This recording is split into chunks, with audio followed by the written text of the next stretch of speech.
국가교육회계 시스템 에듀파인 도입을 완강하게 반대했던 대형 사립유치원들이 에듀파인을 사실상 100% 수용했습니다.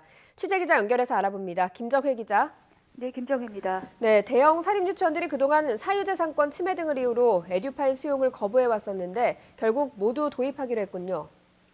네, 교육부가 공개한 자료에 따르면 원화가 200명 이상으로 에듀파인을 의무적으로 도입해야 하는 대형 사립유치원 570곳 가운데 568곳이 에듀파인 참여 의사를 밝혔습니다.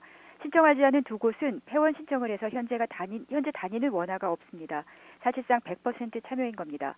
한국유치원총연합회 한유총의 개원 연기 투쟁을 주도했던 이덕선 이사장의 동탄 소재 유치원도 에듀파인을 도입하기로 했습니다. 네, 이렇게 대형 사립유치원들이 에듀파인 도입에 대거 참여하기로 한 이유가 뭘까요? 분노한 학부모들과 정부의 강경 대응 그리고 한유총의 투쟁력 약화 등이 복합적으로 작용한 것으로 보입니다. 특히 강경 투쟁을 이끌던 이덕선 이사장이 직을 사임한 상태라 한유총이 사실상 식물 상태가 됐다는 점이 커 보입니다.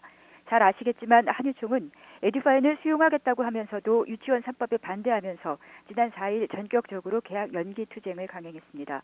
이 투쟁은 성난 학부모와 정부의 강경 대응에 밀려 하루 만에 철회가 됐습니다. 하지만 정부는 철회 여부와 관계없이 한유총 법인 설립 허가 취소 작업을 진행한다고 곧바로 공식 발표했습니다. 에듀파인 대상 유치원이 이달 안에 도입 절차를 밟지 않으면 다음 달 1일부터 시도교육청을 통해서 행정처분한다는 계획도 세우고 있었습니다. 상황이 이렇게 되자 이덕선 이사장은 지난 11일 한유총 이사장직을 물러났는데 정부는 최근 이 이사장의 집과 유치원에 대해서 압수수색을 벌이며 한유총에 대한 압박을 계속했습니다. 이런 과정들을 계속 지켜보면서 사립유치원들은 결국 에듀파인 수용으로 방향을 튼 것으로 보입니다.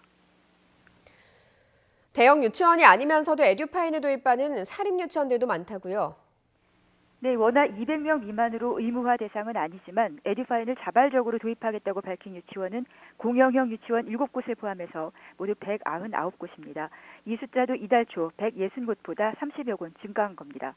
이에 따라 올해 에듀파인을 사용하는 사립유치원은 의무 도입 대상 유치원 568곳과 희망유치원 199곳을 포함해서 모두 767곳으로 늘었습니다. 교육부와 시도교육청, 한국교육학술정보원은 에듀파인을 도입하기로 한 유치원들에 대해서 사용법 연수와 전문 상담을 지원하기로 했습니다.